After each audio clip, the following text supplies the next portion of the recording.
Dans le chapitre précédent, on s'était intéressé au système solaire, plus précisément à la planète qui pourrait ou qui abrite la vie, à savoir actuellement la Terre.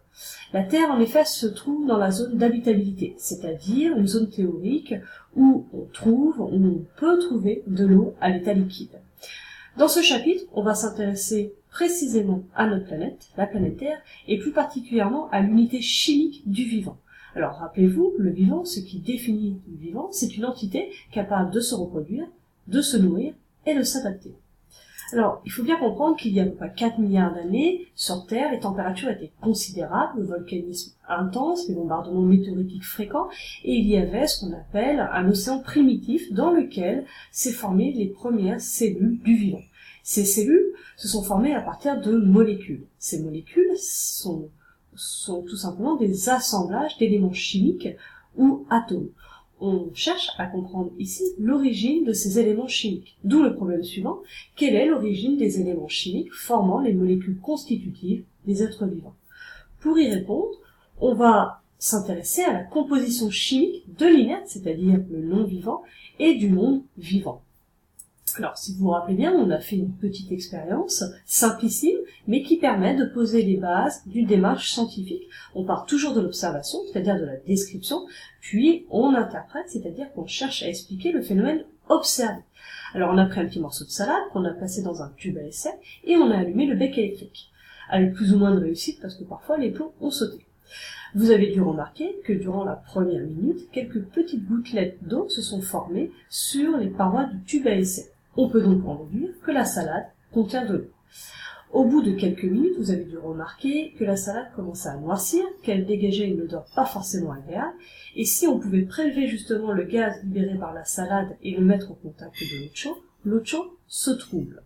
On peut donc en déduire qu'il existe dans la salade une matière qui est capable de brûler, de subir la combustion, et qui libère du CO2. Cette matière, c'est ce qu'on appelle la matière organique.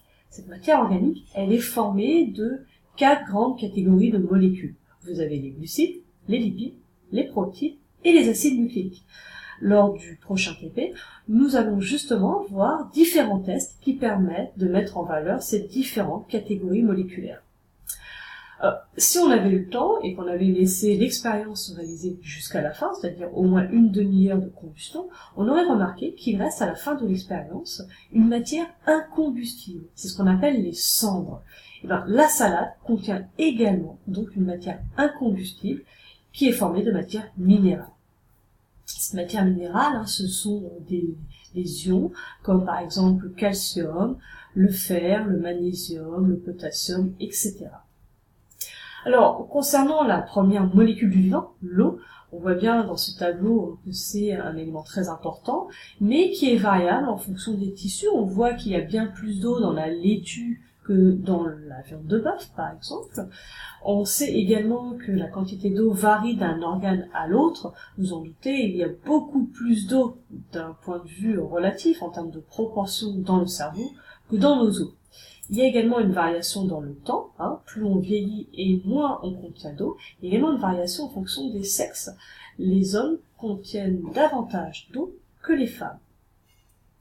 Alors si maintenant on s'intéresse aux éléments chimiques qui rentrent dans la composition des molécules organiques, c'est-à-dire les lipides, les protéines, les glucides ou encore les acides nucléiques comme l'ADN, on va comparer la composition chimique du non-vivant, représentée par la lithosphère, la première couche du globe en partant de la périphérie, l'hydrosphère, c'est-à-dire l'ensemble des eaux qui reposent sur la lithosphère, et l'atmosphère, c'est-à-dire cette enveloppe de gaz qui entoure la Terre, avec la luzerne, un représentant du règne végétal, et l'homme, un représentant du règne animal. Alors, première chose, si vous faites la somme des 4 éléments chimiques représentés ici, carbone, hydrogène, oxygène, azote, vous allez remarquer qu'on dépasse plus de 90% de la matière sèche au niveau du vivant. Ce sont donc ces éléments chimiques qui sont ultra majoritaires dans le vivant. Au niveau de l'inerte, du non-vivant, les 2 atomes ultra majoritaires sont l'oxygène et le silicium, parce que tout simplement, les roches sont formées d'une unité de base qu'on appelle les tétraèdres de silicium. Alors, si vous regardez d'un peu plus près, si on cherche les différences, vous allez remarquer qu'il n'existe pas un élément chimique que l'on trouve dans le vivant qu'on ne retrouve pas dans le non-vivant. En fait, ce qui différencie le vivant du non-vivant, d'un point de vue de la chimie, ce sont seulement les proportions et non les éléments chimiques. Donc, c'est un argument qui permet de répondre à notre problème, de dire qu'en fin de compte, les atomes qui constituent les molécules organiques du vivant proviennent de notre environnement, tout simplement.